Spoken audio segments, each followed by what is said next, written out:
They called it the seat of the soul, a hidden gland, nestled deep in the brain, that ancient mystics believed could unlock dimensions beyond the physical. The pineal gland. Modern science sees it as a biological relic, maybe a regulator of sleep. But the ancients knew better. Egyptians carved it into the eye of Horus. Hindus symbolized it as the third eye. It was never just a gland, it was a gate. And like all gates, it requires a key. But in a world obsessed with stimulation, distraction, and artificial light, the pineal has gone dormant, calcified, muted, forgotten. You were born with a compass that points inward, but no one taught you how to use it. This isn't about superstition or pseudoscience. It's about reclaiming the power you were designed to access, safely, consciously, with reverence.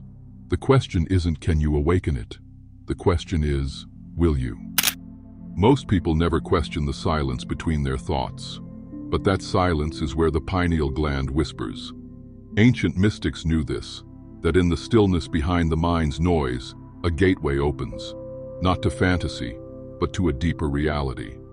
They believed the pineal gland was not just a gland, it was a lens, a biological bridge between the physical and the spiritual, capable of tuning into frequencies beyond the five senses. But this lens, like any tool, can be clouded, calcified by toxins, dulled by overstimulation, and ignored by distraction. That's why ancient wisdom emphasized purification, not just of the body, but of attention. To activate the third eye isn't to force it open, it's to remember how to see. And in a world obsessed with looking outward, the rarest vision is the one that turns inward.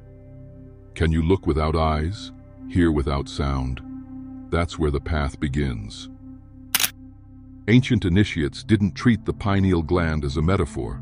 They saw it as a sacred organ, one with structure, function, and immense potential.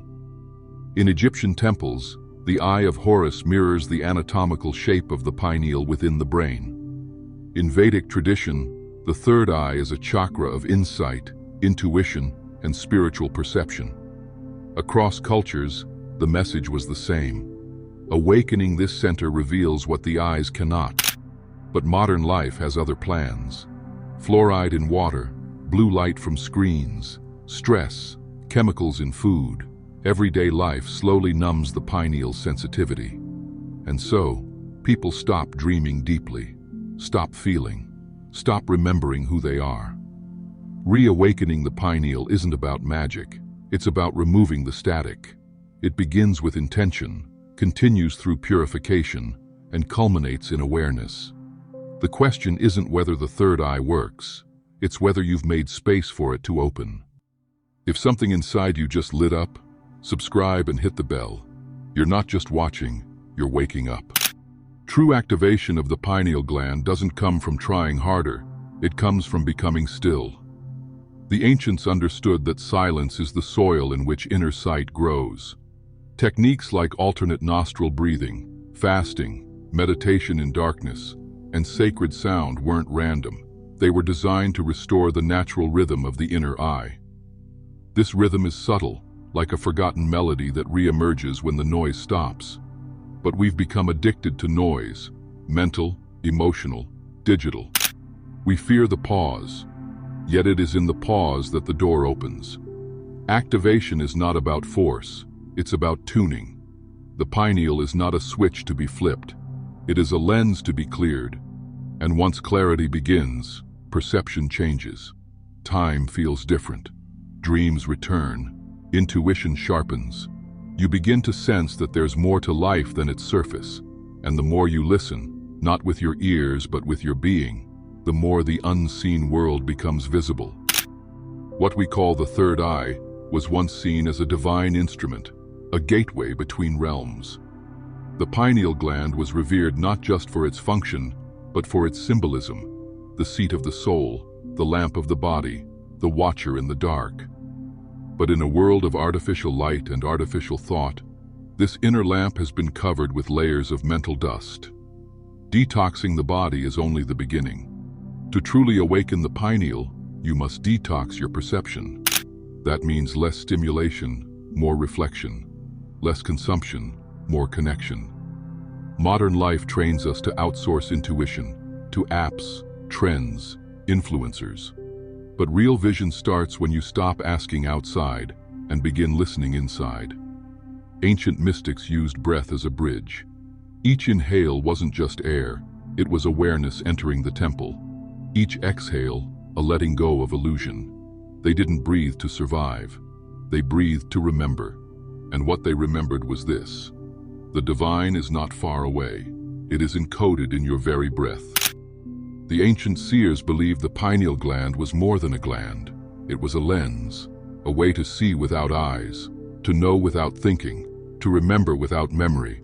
But just like any lens, it can fog, distort, or even close completely. And the culprit is not always toxins or diet. It's fear.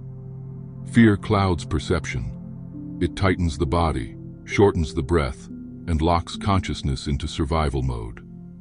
That's why awakening the pineal isn't just about practices. It's about courage. Courage to see what you've ignored, to face the noise inside, to sit in silence long enough for truth to re-emerge. Most people avoid this because silence is uncomfortable. But within that discomfort lies the doorway. Not to more information, but to deeper being. The breath is your guide, but presence is the key. No substance can substitute it. No shortcut can simulate it. When presence deepens, perception sharpens. And in that stillness, the gland begins to glow, not literally, but energetically. It becomes alive, aligned, aware. The pineal gland is not just the seat of vision, it is the seat of choice. In the quiet stillness of an awakened pineal, there is no external voice, no distraction, no programming, only the raw awareness of being. That space is terrifying to the ego because it cannot survive there. There are no labels, no roles, no stories to hide behind, just a mirror, just presence. And in that presence, you see clearly what you've always known, that the self you've been protecting was never really you. That's why many turn back.